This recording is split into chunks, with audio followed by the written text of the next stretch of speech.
और आधुनिक स्थिति भी उस ढंग की है। सविता, अग्नि, आदित्य इत्यादि जड़ पदार्थ हैं, इनकी उपासना क्यों?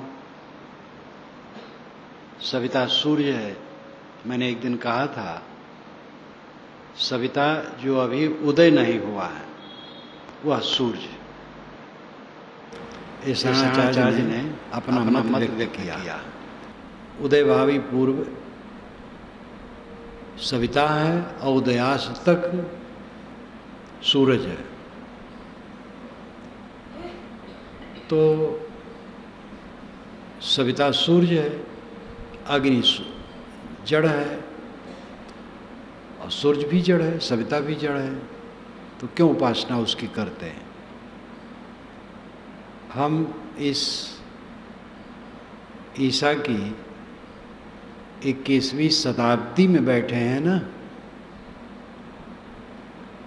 और ये जब उपासना की गई थी उसके लिए कह पाना भी मुश्किल है कि कौन समय रहा होगा।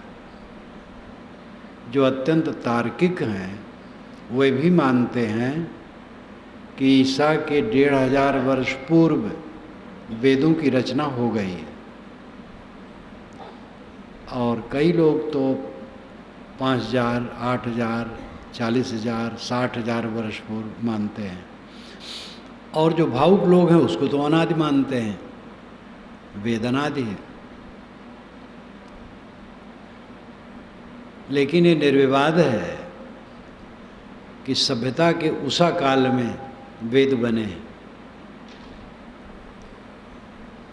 जब पूरी दुनिया घोर अंधकार में सो रही थी, तब भारतवर्ष में ऋषिजन इतने उत्तम छंदों में गृहस्थी व्यवहार, युद्ध, कला, ज्ञान, समाज व्यवस्था, देवी देवता, दार्शनिक विचार, आत्मविचार भी, ये सब इतने सुंदर छंदों में उन्होंने कहा है जिसका जोड़ा पूरी दुनिया में नहीं। प्राकृतिक शक्तियों को उन्होंने देव कहा। घोर अंधकार में हम बैठे हैं और इतने में सूरज उगने लगा, प्रकाश हो गया, और उसके उगते ही पूरा पूरा सब दिखाई देने लग गया। तो इससे बड़ा देवता और कौन होगा? हवा जब चलती है झकझोर देती है, इससे बड़ा देवता कौन होगा? आग जब लगती है तो सब कुछ को काला काला कर देती है। वेद पढ़िए आप तो उसमें बात आती है, आग के समान कौन देवता होगा? इस प्रकार भावुक कवि उनकी उपासना में लग गए थे। लेकिन पीढ़ी दर पीढ़ी इस पर विचार होता गया और जड़ उपासना से हट करके आत्मचिंतन की तरफ ऋषिगण आए। इसीलिए वेदांत का अर्थ होता है वेद का अंतिम भाग आत्मज्ञान, जिसमें उन्होंने अहम ब्रह्मास्मि कहा, मैं ब्रह्म हूँ। पहले आग को ब्रह्म कहा गया था, ब्रह्म बृहत्वाद ब्रह्म, बढ़ने से वो ब्रह्म है। आग को जलाओ बढ़ जाती है, अथवा आग बड़ी है, जलाती है, प्रकाश करती है, इसलिए ब्रह्म। और उसमें जो हवन करते हैं वो ब्राह्मण, कोई भी करे वही ब्राह्मण। और जिन मंत्रों द्वारा हवन किया जाए वो मंत्र ब्रह्म, इसलिए वेद मंत्रों को ब्रह्म कहा गया है।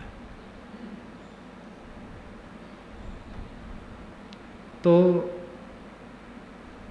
वेदांत माना गया आत्मज्ञान, चेतन की उपासना शुरू हो गई। बहुत पीछे बौद्धों और जैनों का प्रचार हुआ तो महात्मा बुद्ध के निधन के 500-700 वर्ष बाद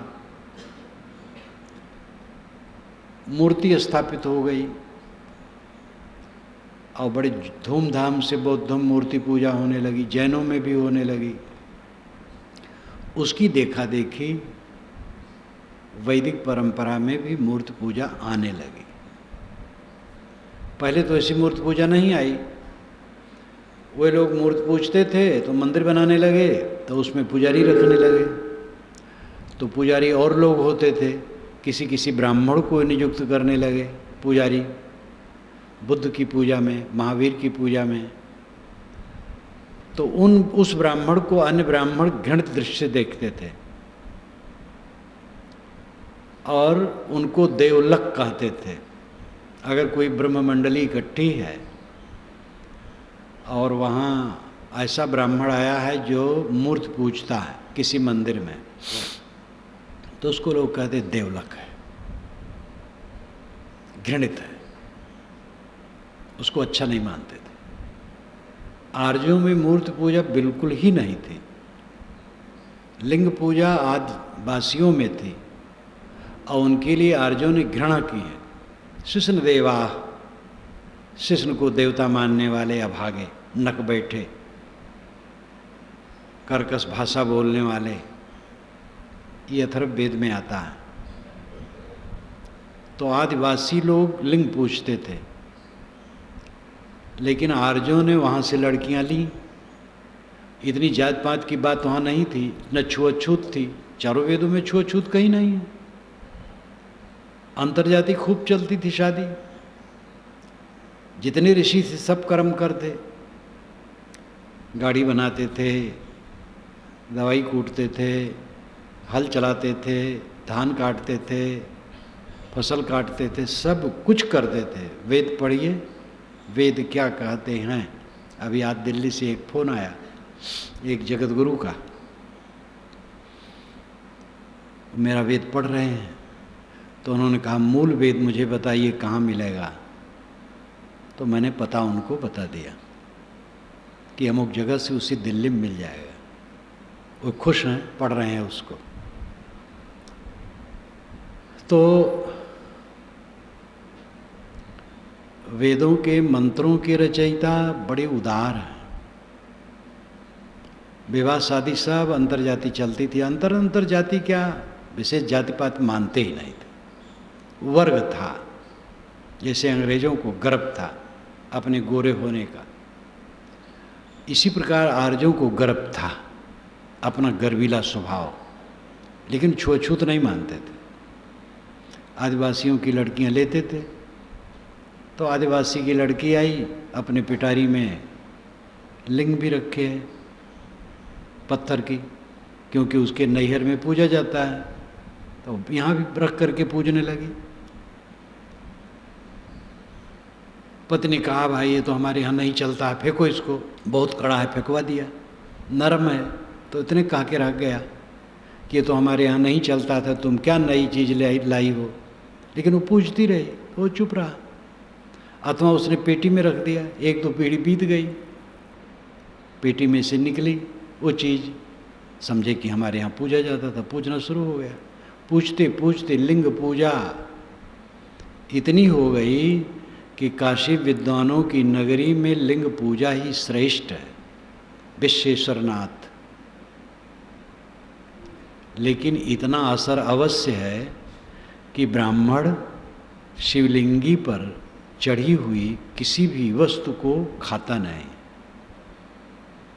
मेरे ज़माने में तो था, तो अब पता नहीं। मेरे ज़माने में था कि ब्राह्मण अंडा मांस कम से कम इस तरफ के नहीं खाते थे, लेकिन अब तो सुनता हूँ बड़े धड़ल्ले से खा रहे हैं, बड़े मौज से। तो बढ़ रहा है विकार। तो लिंग पर चढ़ा हुआ कोई प्रसाद ब्राह्मण नहीं खाता था, परंतु केवल लिंग ही नहीं रह गई, उसको शिवलिंगी कहा गया। उसके पश्चात फिर मूर्तियां बनने लगी। बुद्ध महावीर की मूर्तियां थी ही, शिव की मूर्ति बहुत पुरानी तविश बनने लगी, वासुदेव कृष्ण की बनी, राम की मूर्ति भी आज से 800 वर्ष पूर्व बनने लगी, उसके पहले नहीं थी। फिर मूर्ति पूजा खूब धड़ल्ले के साथ हिंदू समाज में चलने लगा। तो ये सब तो चलता रहता है। अब आप स्वयं सोचिए आपको क्या करना है। मूर्ति चित्र स्मारक है, महापुरुषों के स्मारक हैं, और उन्हें देख करके मन प्रसन्न होता है, बस इतना काफ़ी है। देखो कबीर साहब चित्र पीछे लगा है, हम लोग न नमस्कार करते हैं, न उसकी आरती उतारते हैं, न फूल चढ़ाते हैं, न भोग लगाते, कुछ नहीं, केवल स्मारक है। आरती वारती गुरु संत करने का रस्म है संप्रदाय में, व्यक्तिगत तो मैं नहीं चाहता हूँ मेरी आरती हो, लेकिन पंथ से बधा हूँ, इसलिए लोग करते हैं तो मजबूर होकर सह लेता हूँ। अपने गुरु संतों की मैं आरती करता रहा। अब तो दुर्भाग्य है कि हमारे न गुरु रहे न गुरु तुल्य उस उम्र के और उस योग्यता के संत रहे जिनकी मैं आरती कर सकूं। और काल चक्र है ही, हो तो सब होने हैं, सबका होना है। तो चित्र मूर्ति स्मारक है। अब पूजा बढ़ जाती है, आदमी पूजा की भावना वाला होता है। अपने को देखो, अपने को समझो। किसी महापुरुष के चित्र मूर्ति हैं, आदर से रखो, गंदा ना होने दो, असभ्यता का बर्ताव उससे न करो कि चित्र टंगा है उसके ऊपर कुर्ता टांग दे। किसी महापुरुष की मूर्ति है, जिस आसन पर उसी आसन पर कुआं पर गए स्नान कर दे, वहाँ साबुन रख दे, बहुत गलत है। मर्यादा रखो, स्वयं न पूजो, चेतन पूजो, चेतन का बोध रखो।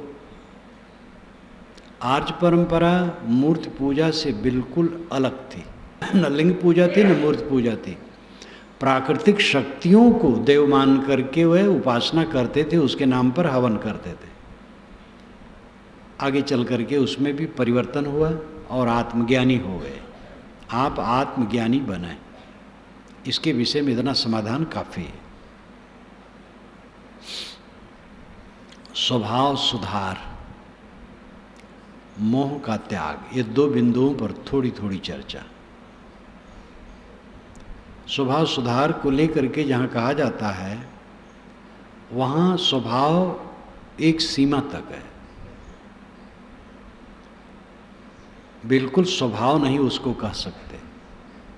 जैसे आग का स्वभाव गर्म रहना है, वो कभी नहीं सुधर सकता है। आग है तो गर्मी होगी, गर्मी है तो आग मानी जाएगी, ठंडी है तो आग कहाँ मानी जाएगी? ये स्वभाव है। पानी है तो शीतलता है, अगर पानी गर्म कर दिया गया है तो आग का अंश है। गर्म पानी भी आग पर पड़ेगा तो आग बुझ जाएगी। इसलिए जिसको हम गर्म पानी कहते हैं वो भी मौलिक रूप में शीतल है। तो आग गर्म है, ये उसका स्वभाव है, ये नहीं बदलेगा। लेकिन जो हम लोगों का स्वभाव है ये उस ढंग से नहीं है, ये बदल सकता है, और यही बदलना ही तो जीवन है। वीर वही जो स्वभाव ही जीता। ये रघुनाथ दास जी महाराज की वाणी है। अयोध्या के रघुनाथ छावनी, बड़ी छावनी जिसे कहते हैं, उसके प्रतिष्ठाता बहुत योग्य थे। विश्राम सागर उनकी पुस्तक है। रामायण, कृष्णायन, इतिहासायन 3 खंड है। मैं इसको पढ़ा हूँ, उसी में शायद यह है पंक्ति, वीर वही जो स्वभाव ही जीते। वीर वह है जो अपने स्वभाव को जीत ले। स्वभाव सब में अलग अलग होते हैं। किसी में कामासक्ति बहुत होती, काम लोलुपता। किसी में थोड़े थोड़े में चिड़चिड़ाहट आ जाती, क्रोध आ जाता है। किसी में लोभ की प्रवृत्ति बहुत होती है।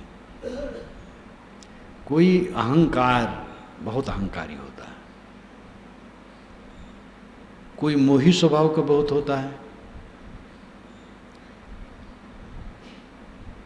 ऐसे भी लोग होते हैं जिनको मैं स्वयं देखा हूँ। जब मेरी उम्र 15 की रही होगी तो 50 के रहे होंगे, पढ़े लिखे नहीं थे।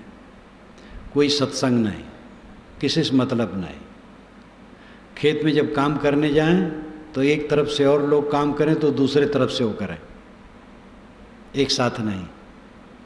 अपना बिस्तर किसी के खाट पर नहीं रखते थे, रखना हो तो छप्पर पर रखते थे, क्योंकि खाट अशुद्ध रहता है, लोग पता नहीं कैसे कैसे बैठते। बचपन में उनकी शादी हो गई थी, अब जवानी में तो गौन आया, लेकिन पत्नी के पास नहीं गए। बड़ी कोशिश के बाद पत्नी ने घर सफाई की, खाट सफाई की, बिस्तर सफाई की, बहुत कोशिश के बाद वो एक रात गए और संयोग से उनकी पत्नी गर्भवती हो गई, एक बच्चा हुआ। अब तो अगर जीवित होगा तो 80 का होगा। उनको मैं देखा हूँ, बोली नहीं सुना हूँ, शांत रहते थे, काम लोलुपता उनमें नहीं थी, बोध कुछ नहीं था, स्वभाव ही था उनका ऐसा। ऐसे लोगों को मैं देखा हूँ जिनमें क्रोध नाम की चीज़ें नहीं हैं। जब कोई गाली दे उनको, कदाचित गाली दे तो कह, अरे भैया काहे गिरी आओ तो, भैया काहे गिरी आओ तो गाली देने वाला बेचारा ठंडा हो जाए।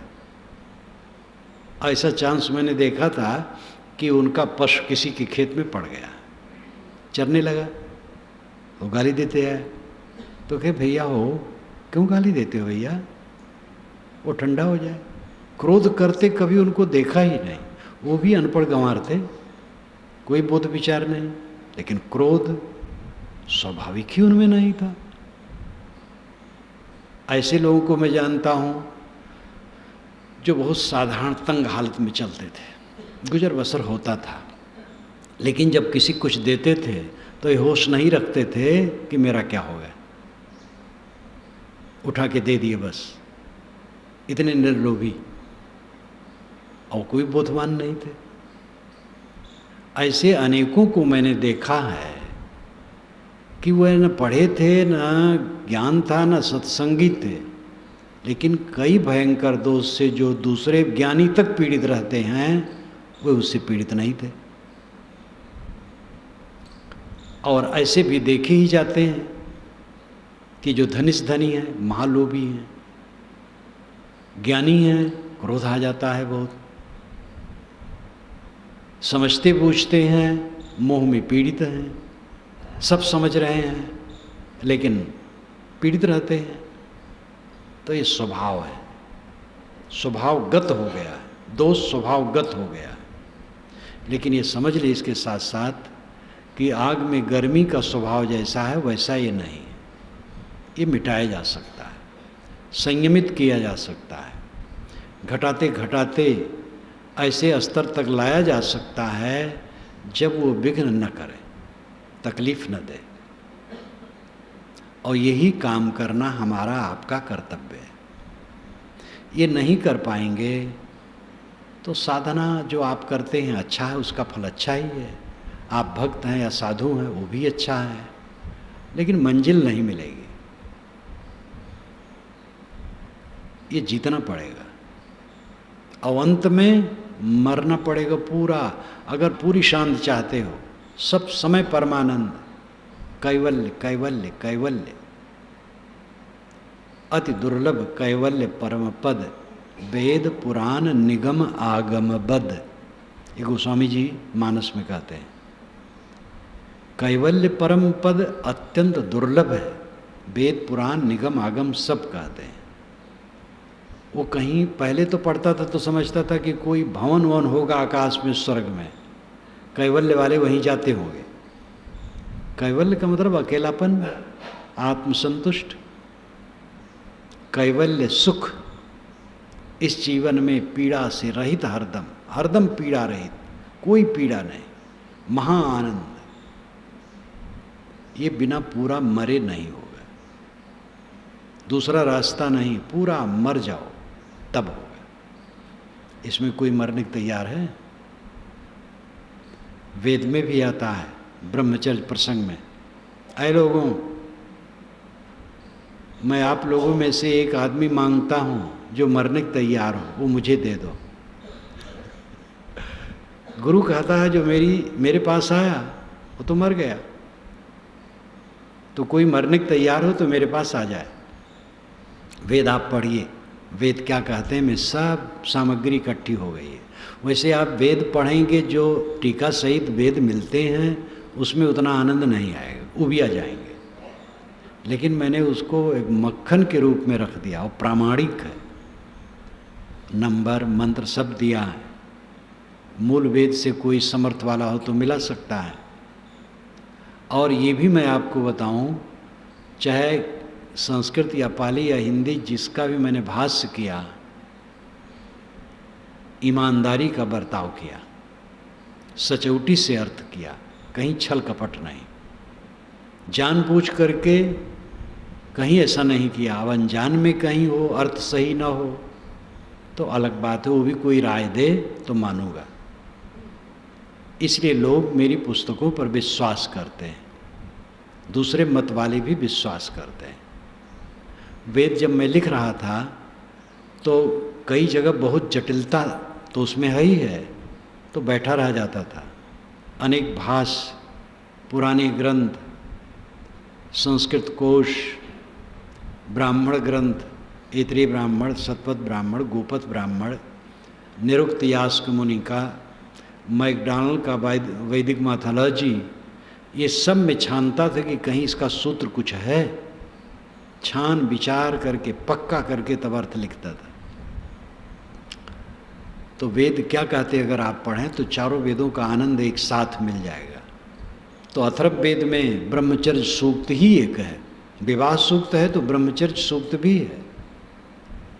तो गुरु कहता है, भाई आप लोगों से मैं एक व्यक्ति मांगता हूं जो मरने को तैयार हो, वो मुझे दे दो। तो मरने को तैयार होने का मतलब क्या है, पुराना संस्कार सब धो दो। जब तक आप पिता बनोगे, गुरु बनोगे, बड़े बनोगे, तब तक सुखी नहीं रहोगे, पक्का समझ लो। हम गुरु नहीं हैं, हम पिता नहीं, हम बड़े नहीं, हम एक साधक हैं। पूरा मर जाना है। कबीर साहब की एक कहानी याद आई। कबीर साहब एक शिष्य के साथ चल रहे थे, थक गए थे। एक जगह सरकारी बंगला था, उसमें सरकारी अफसर टिकते थे। पहले भी ऐसा रहा, आज ही डाक बंगला नहीं है, पहले भी था। चपरासी बाग में सो रहा था, दोनों थके थे। तो कबीर साहब ने कहा कि जाओ एक कमरे में तुम सो जाओ, एक कमरे में मैं, लेकिन ये ध्यान रखना कुछ बनना नहीं। गए, सो गए। कुछ देर के बाद चपरासी उठा, देखा दो आदमी सो रहे हैं दो कमरे में। कबीर साहब पास गया, कौन हो तुम? तो साहब कौन मना के उठे, कुछ नहीं बोले कि यहाँ तुम्हारी क्या ज़रूरत है, ये राजे महाराजाओं की चीज़ है, साधु फक्कड़ को तो कहीं रह लेना चाहिए। कबीर साहब चुपचाप बाहर चले, कुछ नहीं कहे। जब वो चेले के पास गए, जगाए, कौन हो तुम? कहे तुम देखते नहीं मैं साधु हूँ। तो डांटा जोर से, साधु बने बैठे हो। तो आया तो साहब से कहा कि साहब उसने हमें डांटा, कहे तुम कुछ बने होगे। कहे मैं कुछ नहीं बना। तो कैसे बात हुई? तो बताए। तो कहे तुम साधु बने। तो डांटे गए, मैं तो कुछ नहीं बना। वो कुछ कहा तो मैं चुपचाप चला है बस। ये कहानी है, घटना घटी कि नहीं पता नहीं, लेकिन बनोगे तब तक सुखी नहीं रहोगे। और बनना कुल झूठ है, देह नहीं है। क्या आपका है? ये देह रहेगी क्या? ये देह मेरी है? देह मेरी नहीं, देह रहने वाली नहीं। लोग मिलते हैं, सज्जन मिलते हैं, देवियां मिलती हैं, जिनका प्रिय का वियोग हो गया है, भावुक हो जाते हैं। मैं छत्तीसगढ़ में था, एक बहुत समझदार देवी थी, 55 की रही होगी, अनेक बार मिलती है।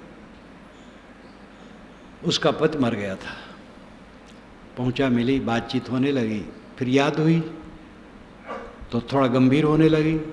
मैंने कहा बिल्कुल गंभीर मत हो, अगर रोने से वो लौट आए तो हम सब मिलकर रोवा लें, कोई लौटने वाला नहीं, दृढ़ रहो। तो तुरंत रुक गई। बराबर मिलती रहती, उधर जाता हूं जब। लोग कहते हैं समझ में तो आता है लेकिन मन नहीं मानता, जानने में तो आता है कोई लौटेगा नहीं, रोना बेकार है, लेकिन मन नहीं मानता। क्यों नहीं मन मानता है? साधना नहीं की गई, उस दशा में रहा नहीं गया, ज्ञान काम करेगा नहीं, रहनी काम करेगी। ज्ञान की बात की भावना मन में करो। कहावत आप जानते हैं कि भंवरा कीड़ों को ला करके अपने बिल में रख लेता है और सामने बैठ कर घेर लेता है और अपनी आवाज़ सुनाता है, भंवरा। और वो कीड़ा उसी को देखता रहता है, उसी कीड़ा को, भंवरे को, और उसी की आवाज़ सुनता रहता है। और वो सुनते सुनते सुनते भंवरा हो जाता है। ये कहानी है। बिहार में एक सज्जन तो हमें पत्र दिए यहाँ कि आप कहानी मात्र मानते हैं, ये प्रत्यक्ष अनुभव है मेरा। तो जब कटिहार गया तो मिलने आए और बड़े धीरज रखे, अनेक लोग बैठे थे पूछने वाले मेरे निवास पर। जब सबका समाधान हुआ तब उन्होंने कहा महाराज मैं वही हूँ जो पत्र दिया था। मैंने कहा आप अनुभव तो मेरा अपना अनुभव मुझे कैसे अनुभव कराएंगे? लेकिन कीड़ा कोई लावे, एक कीड़ा तो अपनी आवाज़ सुनावे तो कीड़ा बदल जाए, ये अवैज्ञानिक बात है। भंवरे कीड़ों को लाते हैं खाने के लिए, काट कूट करके अंदर में डाल देते हैं, वो खाते हैं, उनके बच्चे खाते हैं। उन्हीं के बच्चे, भंवरे के बच्चे जब बड़े होके निकलते तो समझते वो कीड़े निकले हैं। फिर जो हो, खास बात यह है, ये कहानी चलती है कि भंवरा कीड़ों को अपनी आवाज़ सुनाता है और कीड़े उसकी आवाज़ निरंतर सुनते सुनते भंवरा हो जाते हैं। जिसके लिए उदाहरण दिया जाता है वो ठीक है। बारंबार आत्माकार वृत्ति करते करते आदमी देहाभिमान से ऊपर उठ जाता है, आत्मा राम हो जाता है, क्लेश शून्य हो जाता है। आत्म भावना करनी चाहिए। देह भावना मजबूत है, आत्म भावना करो। देह की आसक्ति मजबूत है, आत्मा में आसक्ति करो। यही आसक्ति हो, श्री विशाल साहब ने कहा, इसी में आसक्ति होनी चाहिए। आसक्ति शब्द स्वामी शंकराचार्य ने भी विवेक चूड़ामणि में आत्मा के लिए कहा है। तो मैंने भाष्य में लिखा है कि आसक्ति शब्द विषयों के लिए प्रयुक्त होता है, आत्मा के लिए नहीं। इसलिए चौंकाने वाला शब्द है, किंतु स्वामी जी सही कहते हैं। आसक्ति लगाओ, आत्मा में लगाव करो तो देह का लगाव अपने आप छूट जाएगा। ये कूड़ा कचड़ा शरीर, ये लगाव करने लायक है, ये काम करने की जगह है। चाम का थैला, हड्डी की झोपड़ी, उद्वेगों का घर, टट्टी पेशाब का कारखाना, दुखों से भरा हुआ, अंत में जीर्ण शीर्ण हो करके टूट फूट करके नष्ट हो जाता है। ये मेरा स्वरूप हो सकता है? मैं तो निर्मल हूँ, दिव्य हूँ। अपने मन को बारंबार आत्मा में लगाओ, देहाभिमान से हटाओ, संसार की नश्वरता को देखो। किसको लेकर के दुखी हो? आप स्वयं नहीं रहोगे इस शरीर में, दूसरे के शरीर की वियोग से पीड़ित हो, अपने शरीर को बचा लोगे? अभी पता नहीं कौन कौन मेरे सामने जाएगा। प्यारे से प्यारे के वियोग के दिन को देखने के लिए पहले से कमर कस के तैयार रहो। इसकी चर्चा मुश्किल है, सुनने वाले मुश्किल हैं, इसलिए सुख शांति भी मुश्किल है। धर्म की चर्चा में तो भगवान की महिमा गाई जाती। अमुक भगवान इतने थे, इतने सुंदर थे, ऐसी आंखें थी, ऐसे गाल थे, ऐसा सीना था, हाथ पैर ऐसे ऐसे, उसी की बड़ाई करते करते छक जाते हैं। फिर उनकी लीला नाम रूप लीला धाम, यही 4 की कथा। गीता सार पढ़ करके एक युवक ने मुझे पत्र लिखा कटनी से कि आपने तो गीता की टीका बड़ी सुंदर की है, लेकिन भूमिका अच्छी नहीं लिखी, उसमें आपने आलोचना कर दी है। कृष्ण भगवान के नाम रूप लीला धाम का वर्णन ही नहीं किया है। टीका आपकी बड़ी सुंदर है, रजिस्ट्री पत्र भेजा था, वो कहा कि आप भी रजिस्ट्री पत्र भेजिए और जरूर लिखिए। तो मैंने लिखा नाम रूप लीला धाम। वो समझते थे बहुत बड़ी बात है, इससे ऊंची और बात क्या होगी। नाम रूप लीला धाम की चर्चा वेदों में, शास्त्रों में, विशदों में कहीं नहीं है। ये पुराणों की लीला है, महाकाव्यों की लीला है, बीच के भक्त कवियों की लीला है, भगवान की लीला नहीं है। राम ने लीला नहीं की, कृष्ण ने लीला नहीं की, वे जीवन भर आग के पथ पर चलते रहे, कठिनाइयों को झेलते रहे, लेकिन उसका ध्यान ही नहीं है। श्री कृष्ण महाराज आदिवासियों तक के रक्षक, पशुओं के रक्षक, यज्ञ करने वाले ब्राह्मणों के विरोधी। ये ऋग्वेद में आप 8वें मंडल में पढ़ सकते हैं, जिसका प्रभाव पुराणों में भी कम नहीं है, श्रीमद् भागवत तक में है। वो यज्ञ की आलोचना करते। गीता में यामिमाम पुष्पदाम वाचम प्रविदंत विपश्चिता वेदवादरता पार्थनानंद स्थितवादिना। ये दिखाऊ स्वभावयुक्त वाणी बोलने वाले वेदवादी, इनकी बुद्धि स्थिर नहीं होती, अत्यंत तार्किक। राम जीवन भर कठिनाइयों से झेलते रहे।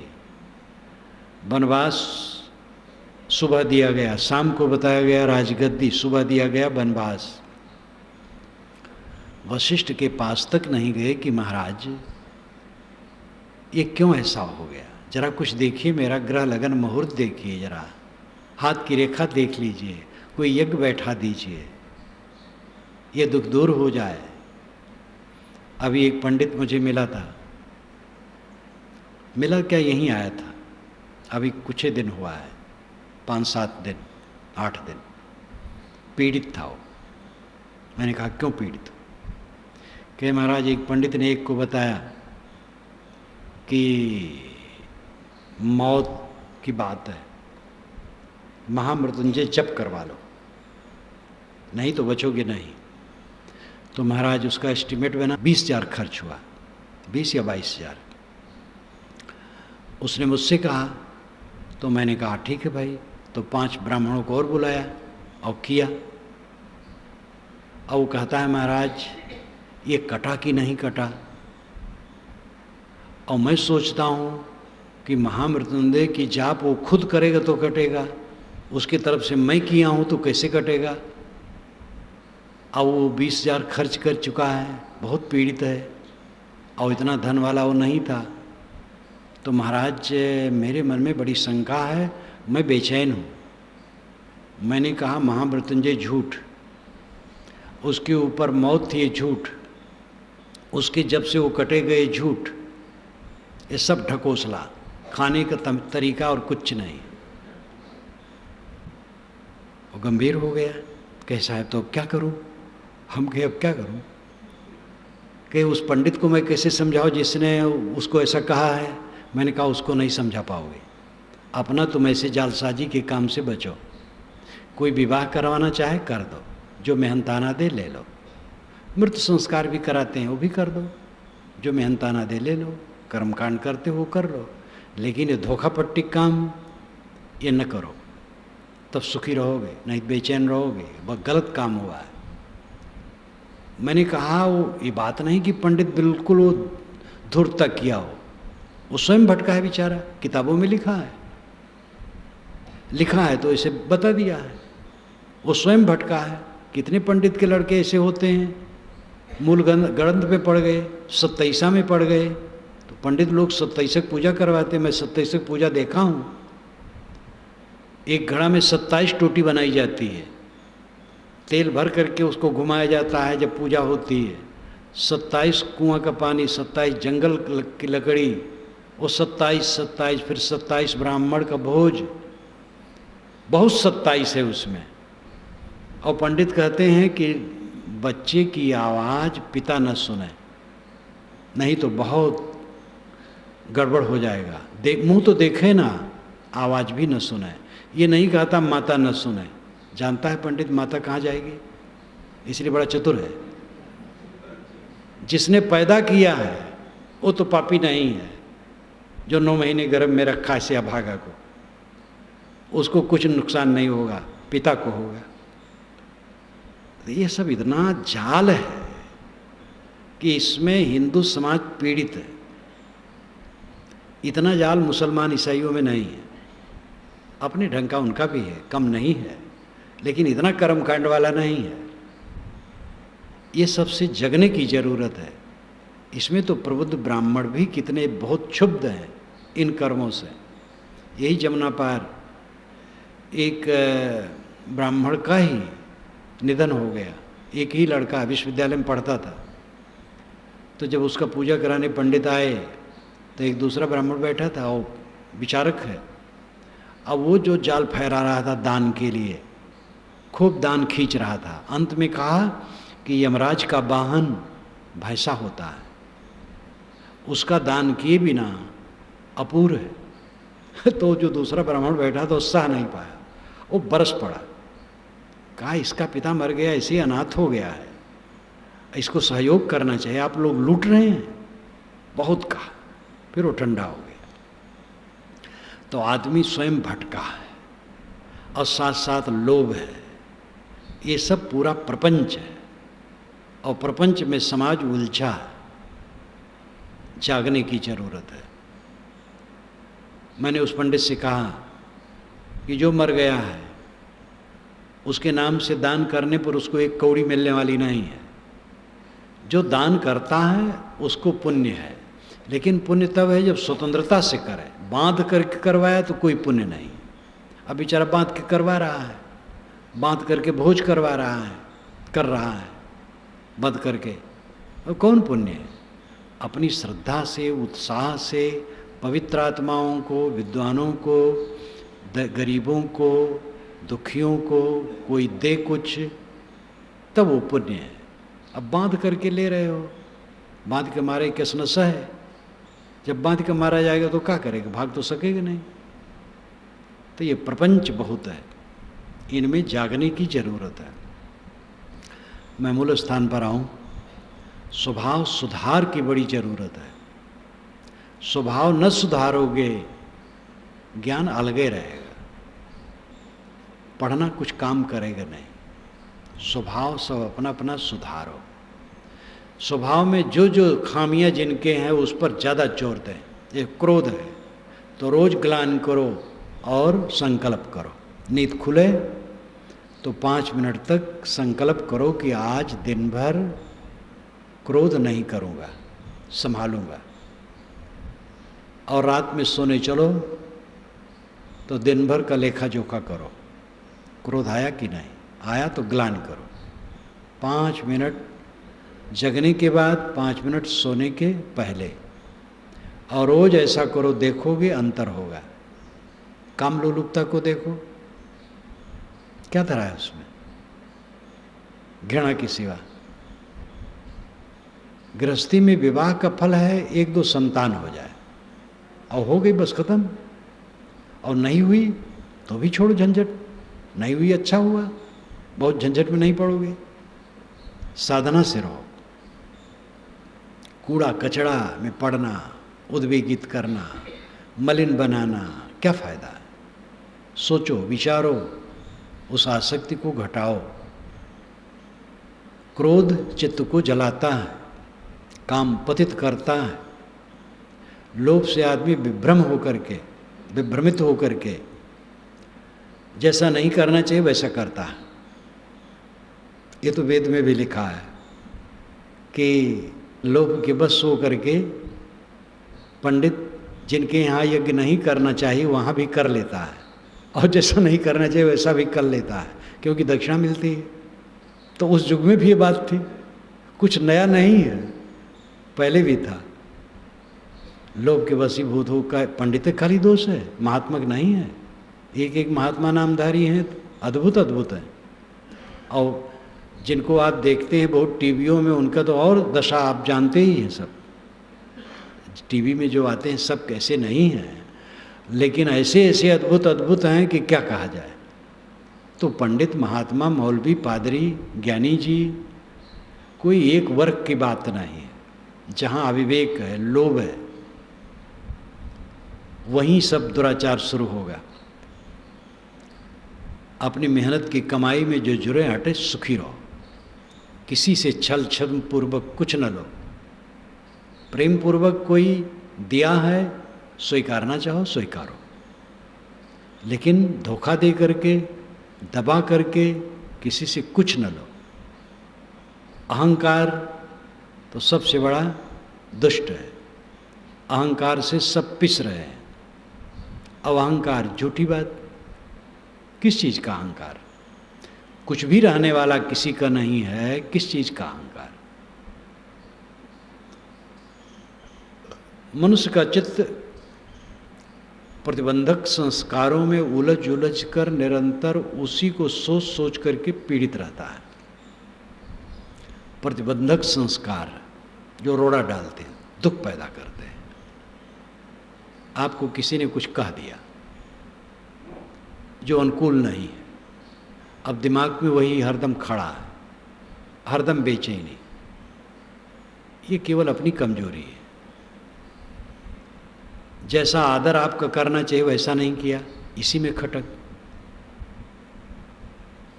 इसीलिए कहा जाता है पूरा मरना पड़ेगा। पूरा मरे बिना कोई आनंद नहीं पाएगा। मरने के पहले मर लो जिनसे बन सके। आंशिक मरो, कुछ मरो, जितना मरोगे सुखी रहोगे। पूरा मर जाओ बस बेड़ा पार। पूरा मर जाने का मतलब अहंकार पूरा मार लेना। तब जानिया जब जीवत मुआ, ये कबीर साहब की पंक्ति है। तब जानिया जब जीवत मुआ, जीवन को तब जाना जब जीते जीते मर गया। शांत। मुर्दा पर 1 किलो मिट्टी डालो, 1 मन डालो, बराबर है। इस प्रकार जब कोई बन जाएगा, कितना घात प्रतिघात, सब में निर्विकार, कुछ है ही नहीं, वो शांति पाएगा। ज्ञान बघारो, अहंकार बघारो, हम इतने पूज्य, हम श्रेष्ठ, हमारे लिए ऐसी इंसल्टिंग, हमारे लिए सब व्यवहार, हमारे लिए सब वचन, सदैव जलते रहोगे, कभी मुक्ति नहीं होगी। जो मुक्त हुए हैं मर के मुक्त हुए हैं। दाना खाक में मिलकर गुले गुलजार होता है। जब दाना बीज मिट्टी में मिल करके अपने को सड़ा देता है तब उसमें अंकुर निकलता है, तब फिर फूल फल सब आते हैं। बचाए रखे न सड़ावे, बस वैसे रह जाएगा, बेकार हो जाएगा। बिना अपने को मारे कोई शांति नहीं पाएगा। यह काम करो। साथी बराती किसी के रहे नहीं हैं और किसी के रहने वाले नहीं। आए हैं ते जाएंगे। राजा रंग फकीर, एक सिंहासन चढ़ चला, एक बधा जंजीर। कोई रहने वाला नहीं, लेकिन इतने में बड़ा फर्क है, सिंहासन पर चढ़ के जाना और जंजीर में बंध के जाना। सिंहासन पर चढ़ के जाना यही है, परमानंद में सदैव रहना। जिस बात को लेके आज दुखी हैं, ये बात कुछ नहीं है। 20 वर्ष के पहले आपके सामने ऐसी अप्रिय घटना घटी होगी, वो है आज। मेरे गुरुजी का समाज था और इतने दिन बीता, कहाँ कहाँ क्या क्या भ्रमण और काम और घटनाएं होती रहीं। उस समय सब वो सब सच लगती थी, आज कुछ नहीं। न वे लोग हैं न वो घटनाएं हैं। और जहाँ जहाँ वो रहे तहाँ तहाँ जाऊँ देखो तो कुछ मिलेगा नहीं। श्री विशाल साहब का समाज देखा, जिस समाज में आज कोई नहीं, और पुराने जमाने के अब ऐश्वर्य नहीं, जहाँ जहाँ साहब रहते थे अब वहाँ जाता हूँ तो वो दृश्य नहीं। रसूलपुर में पहली बार 74 में गया था, सन 1974 में, जब पंचग्रंथी की टीका लिख करके कापियाँ ले गया था श्री प्रेम साहब को दिखाने के लिए। उस समय श्री विशाल साहब की छावनी वहाँ पड़ी थी, विशाल छावनी, खूब चारों तरफ जगर मगर।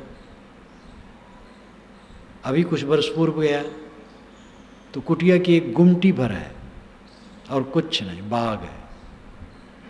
अब वो ऐश्वर्य कहाँ है, वो महापुरुष कहाँ है, वो चीज़ें कहाँ हैं, कुछ नहीं। जहाँ सदगुरु विशाल देव की समाधि है मूजापुर, बाराबंकी जिले में, 6 महीना वहाँ रहते थे, अनेक बार रहे।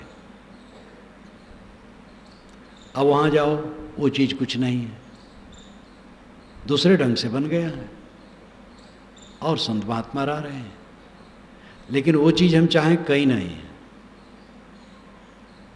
कल की चीज़ आज नहीं है। देखो ये चल रहा है शिविर, 12 को ख़त्म हो जाएगा, 12 को आप लोग चले जाएंगे, यहाँ वाले रहेंगे, वो अपने ढंग से फिर चलेंगे।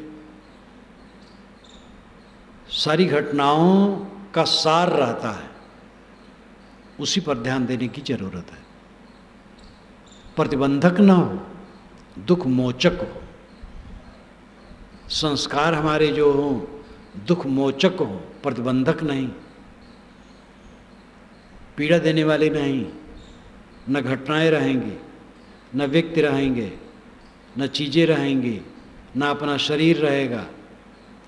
लेकिन अगर इन सब के बीच में आपने गलत संस्कार ग्रहण किए, वो अंतरात्मा को आज और आगे निरंतर पीड़ित करते रहेंगे। और अच्छे किए तो आज ही आनंद कंद, सदा आनंद कंद। कुछ रहता नहीं, संस्कार कुछ दिन के लिए रहते हैं। रविन्द्रनाथ टैगोर ने लिखा है, जो धाराएं सूख गई हैं उनको निरर्थक मत समझना, जो कलियां खिले बिना मुरझा के गिर गई हैं निरर्थक मत समझना। अच्छा काव्य उनका, उसमें साहस यही दिए हैं कि आप जो करते हैं वो निरर्थक नहीं जाता है, इसलिए सावधान है गलत न होने पाए। अगर आपका मन एक क्षण के लिए क्षुब्ध हुआ है तो आपकी चादर में उतना कालिक हो गया, उसको कोई काट नहीं पाएगा। प्रसन्न है तो सफ़ेदी है। ये कमाई अपनी व्यक्तिगत खास है, बाहर की कमाई की भी ज़रूरत है, लेकिन ये बड़ा महत्व की नहीं है। बाहर की कमाई इतनी होनी चाहिए पेट भर जाए, तन ढक जाए, रहने की जगह मिल जाए।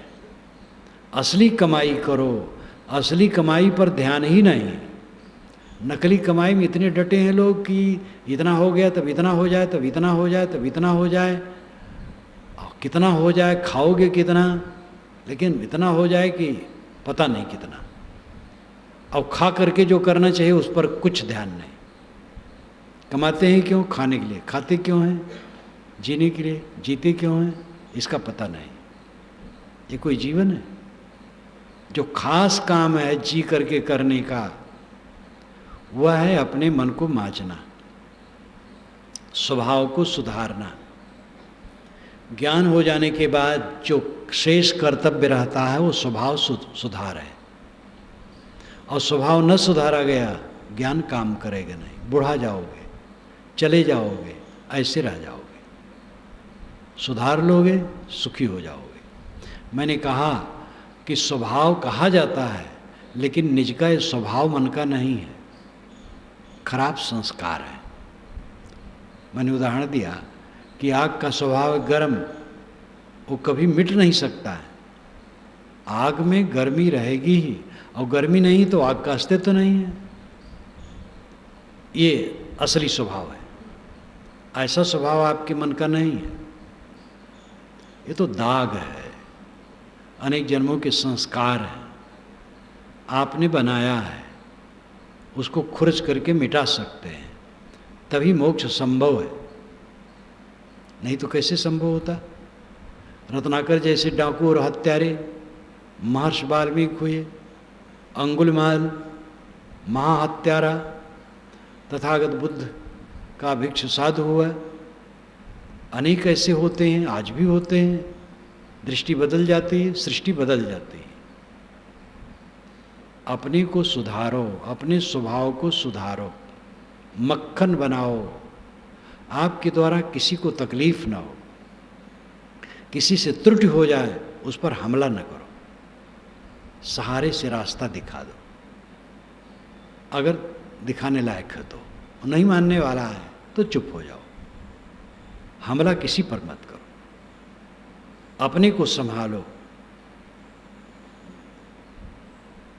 एक एक सोच, एक एक वाणी, एक एक क्रिया के दाग लगते हैं अपने मन की चादर में, और मरी मरी धोए दाग न छुटी हैं। एक बार दाग पड़ जाने पर फिर सहज नहीं है धो देना, भोगते रहो।